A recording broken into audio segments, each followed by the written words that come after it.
Tu aimes le poulet garam masala, mais t'es comme moi, t'as pas de barbecue.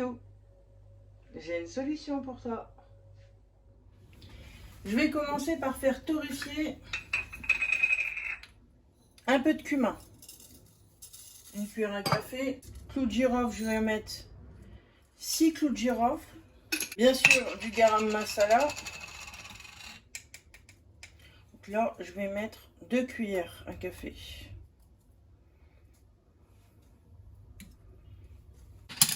Un peu de poivre. Et du paprika fumé. Toutes les proportions de la recette sont sous la barre d'infos, n'hésitez pas à la consulter. En ce qui concerne mes réseaux sociaux, je suis aussi sur TikTok. Je fais des vidéos différentes de plats simples et rapides. Donc j'éteins le feu, ma poêle est bien assez chaude. Et je vais laisser torréfier avec la chaleur de la poêle. Je vais couper mon poulet. Je vais mettre du yaourt grec. Là, il y a 3 cuillères à soupe. Mettez la quantité de yaourt grec par rapport à la quantité de viande. Moi, j'avais 300 g de viande. Je vais pouvoir mettre mes épices torréfiées. Je vais ajouter 3 gousses d'ail.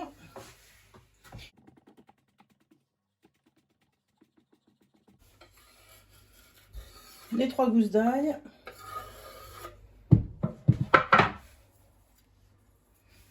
Il me faut un zeste de citron, jaune ou vert, c'est comme vous voulez.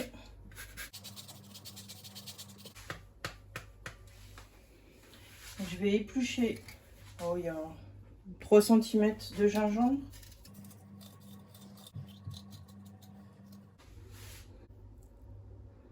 Je vais râper le gingembre. Donc vous pouvez tout à fait le faire au couteau, hein. Ça prend un peu plus de temps. Et je vais ajouter le jus d'un citron. Et je mélange.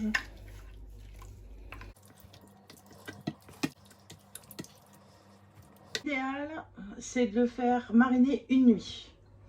Mais je m'y suis prise un peu tard. Donc je vais le laisser mariner 1 heure. Ça devrait être bon quand même.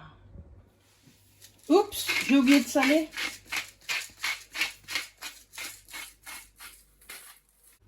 Alors, je refais chauffer la même poêle et je vais mettre un peu d'huile de coco. Pendant que ça chauffe, je vais couper un oignon. Je commence la sauce pour accompagner les brochettes à base de curcuma et de lait de coco. Ensuite, 2 gousses d'ail.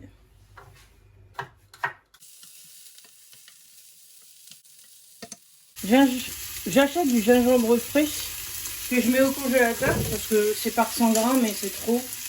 Donc là, je l'ai épluché, c'est encore plus facile congelé. Et je vais le broyer comme le gingembre, c'est exactement pareil. Pour le faire torréfier.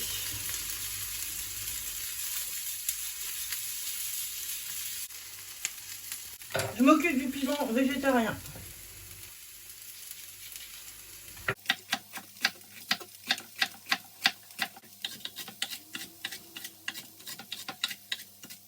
Je vais ajouter une cuillère à soupe de pâte d'arachide.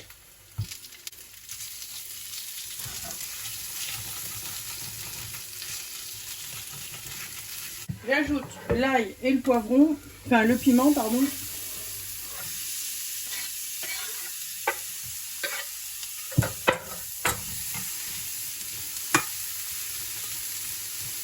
Le sel. Il faut 4 cuillères à soupe de sauce tomate, de tomates pelées. Tomates pelées, ça fera 200 g.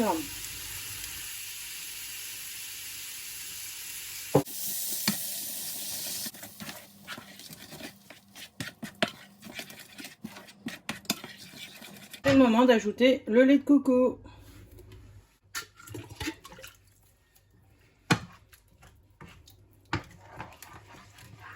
Je vais ajouter de la coriandre. Alors, j'ai que les queues, mais pour une sauce, c'est très bien. Je vais retirer ce qui n'est pas beau. Voilà, je trie. Voilà, c'est parfait. Je vais couper très très très fin.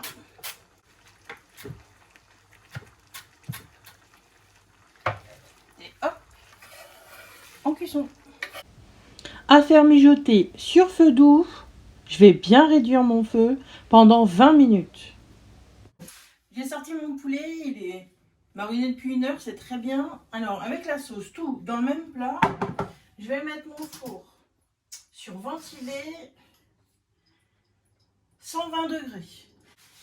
Je vais mettre la grille à mi-hauteur, sans préchauffage.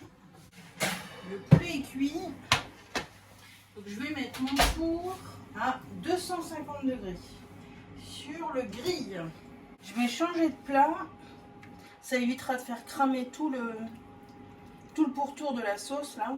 Juste à plat, hein, pas étalé. Les morceaux sont bien l'un contre l'autre, comme une brochette. Allez, je fais griller. La cuisson de la sauce est terminée. Elle a la bonne consistance. Je vais pouvoir la passer au tamis. J'ai mis en cuisson un riz blanc.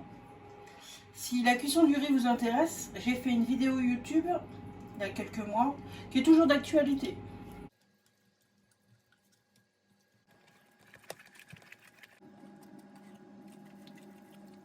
Ne jetez surtout pas ceci. Je vais la mettre au congélateur. Et la prochaine fois que je fais un plat mijoté, ça fait une base magnifique.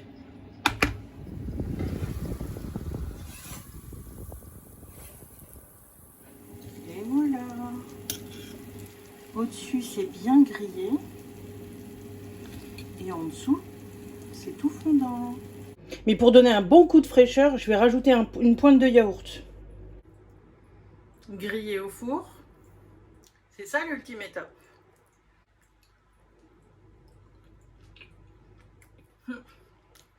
Alors je suis jamais allée en Inde, mais je suis déjà allée au restaurant. Très beau voyage.